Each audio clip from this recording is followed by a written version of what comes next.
வணக்கம். குருவே சரணம்.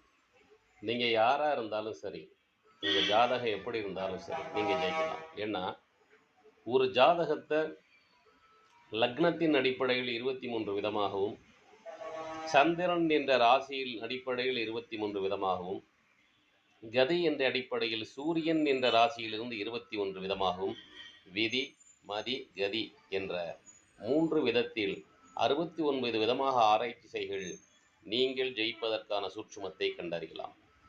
எவ்வளவு கடன் பிரச்சனைகள் இருந்தாலும் அதிலிருந்து எளிமையாக வெளிவரலாம். உங்கள் வாழ்க்கையில் முன்னேற்றத்தை மட்டுமே குறிக்கோளாக கொண்டு முன்னேற்றம் அடையலாம். அப்போ அந்த ஜாதகத்தை விதி, மதி, கதி என்ற அடிப்படையில் 3 விதமாக ஆராய்ச்சி செய்து 69 விதமாக பரிசீலனை செய்தால் நீங்கள் ஜெயிக்கும் சூட்சுமத்தை கண்டறியலாம். முயற்சி செய்து பாருங்கள், வெற்றி பெறுங்கள். நீங்கள் விரும்பினால் என்னை தொடர்பு கொள்ளலாம். வெற்றி நிச்சயம். 100 MGP 42 years experience astrology Guruji.